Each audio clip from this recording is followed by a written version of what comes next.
Salah satu bentuk dari rumah tradisional Betawi adalah rumah gudang atau disebut juga potongan gudang. Bentuk rumah gudang berupa 4 persegi panjang yang memanjang dari depan ke belakang.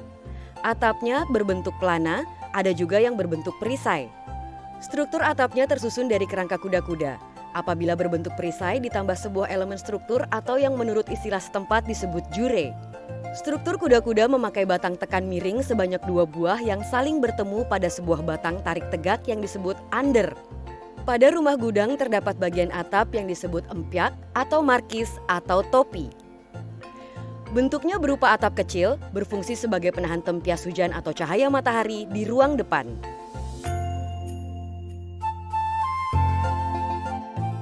Suami saya tinggal di sini sejak dia dilahirkan, tahun 1940. Rumah ini warisan dari bapak mertua saya kepada suami saya karena suami saya anak terakhir. Bapak mertua saya juga waktu menempati rumah ini karena beliau juga anak terakhir. Dari dulu itu anak terakhir tinggal di rumah warisan ini. Dan pesan dari bapak mertua saya, rumah ini tidak boleh dijual. Harus dilestarikan, harus dijaga untuk anak cucunya. Kami ini di sini tidak pernah dapat sumbangan dari pemerintah. Kalau memang mau dimasukkan sebagai cagar budaya, silahkan. Yang penting tidak mengikat karena rumah ini tidak ada dana dari mana-mana. Ini dana pribadi.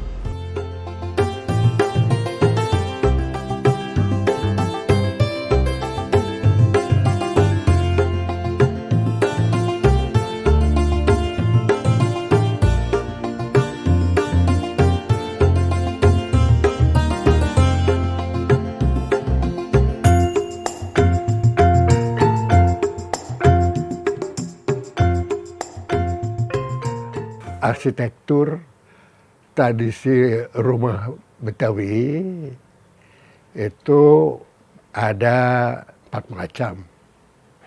Itu satu tipe gudang namanya, terus tipe kebaya, atau bapang, kemudian joglo, dan rumah panggung. Nah, baik tipe gudang maupun yang lainnya akan dipertanyakan untuk dijelaskan.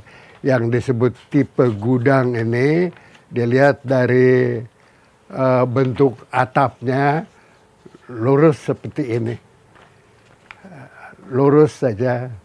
Nah, ini tipe gudang namanya.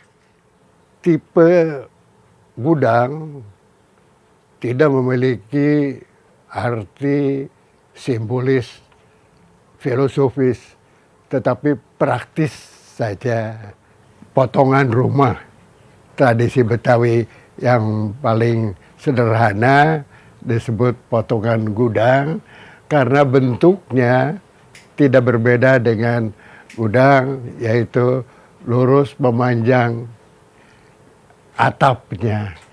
Sebab dalam hal ini tipe rumah itu ditetapkan namanya menurut bentuk atap.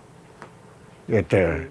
Bahwa masyarakat Betawi ini adalah hasil perbauran antar suku Nusantara ditambah beberapa bangsa asing seperti India, Cina, Belanda, dan sebagainya.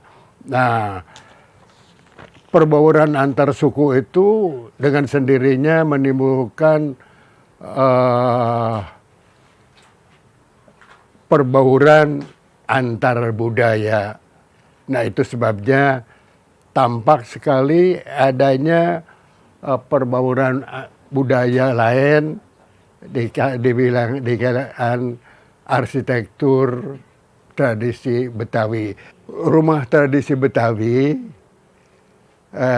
ruangannya boleh dikata sama, baik itu berbentuk bapang, gudang, kabaya, joglo, gitu. Sama saja pembagian ruangannya hampir sama, yaitu bagian depan, bagian tengah, dan bagian belakang. Bagian depan biasanya untuk peruntukan buat menerima tamu. Bagian pokok dari rumah tradisi Betawi disebut ruang dalam atau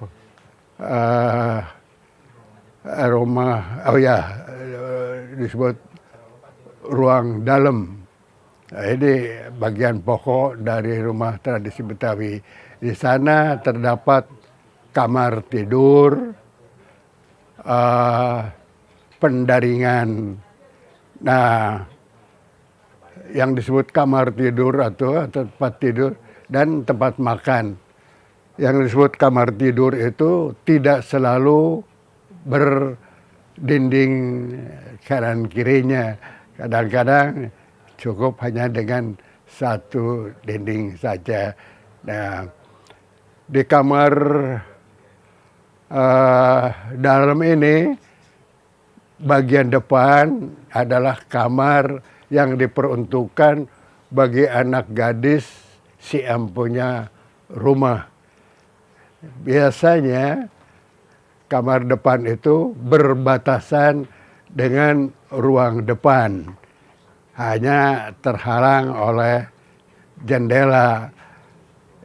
Disinilah paling unik rumah tradisi Betawi itu, yaitu jendela yang menghubungkan bagian dalam dengan bagian depan.